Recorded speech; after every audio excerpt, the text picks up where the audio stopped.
পাকিস্তান কেন জেতা ম্যাচ হারে, হারা ম্যাচ জিতে? কখন কী হবে ঠিক নেই।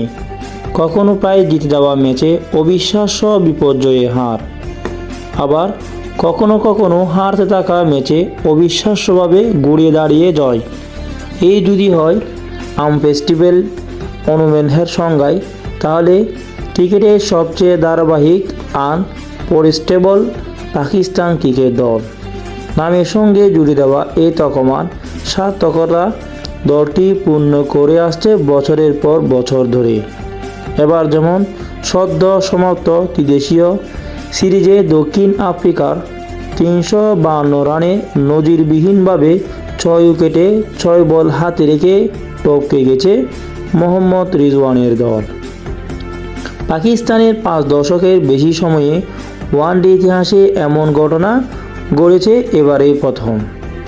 আবার সেই একই দল পরের ম্যাচ নিউজিল্যান্ডের বিপক্ষে ফাইনালে 250 নিচে অল আউট হয়ে গেছে। এ তো গেল ম্যাচের পর। এছাড়া ম্যাচে আরও ভিতরে খুব ভালো অবস্থা দেখে বাজে অবস্থায়, আর বাজে অবস্থা দেখে আবার ভালো অবস্থায় গড়ে দাঁড়ানোর উদাহরণ তো প্রতিনিয়ত দেখা যায় পাকিস্তান দলে। পাকিস্তান ক্রিকেট দল আনপ্রেডিক্টেবল এটাই প্রতিষ্ঠিত, কিন্তু ধারাবাহিক এমন অনমনীয় হয়ে ওঠার কারণ কি?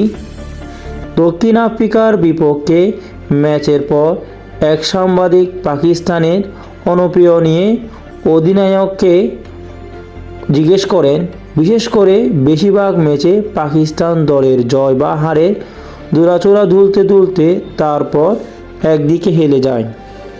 একতরফাভাবে জিততে না পারা বিষয়ে দৃষ্টি আকর্ষণ করেন এই সাংবাদিক। জবাব দিতে গিয়ে পাকিস্তান অধিনায়ক বলেন, এরকম যদি আমাদের ক্রিকেটের দিকে তাকান, সেটা অস্ট্রেলিয়ার বিপক্ষে হোক, জিম্বাবুয়ের বিপক্ষে হোক, কিংবা এখনের ম্যাচ হোক, সবসময় এই অনমনীয়তা ছিল। আমরা একতরফাভাবে খুব কমই ম্যাচ জিতি, আমরা চেষ্টা চালিয়ে যাচ্ছি। রিজওয়ান এখনও থামেননি।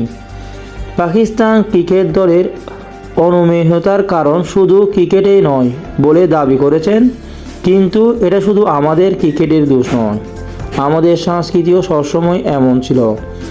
এমনকি আমাদের সন্তানদের ভবিষ্যতও অনিশ্চিত।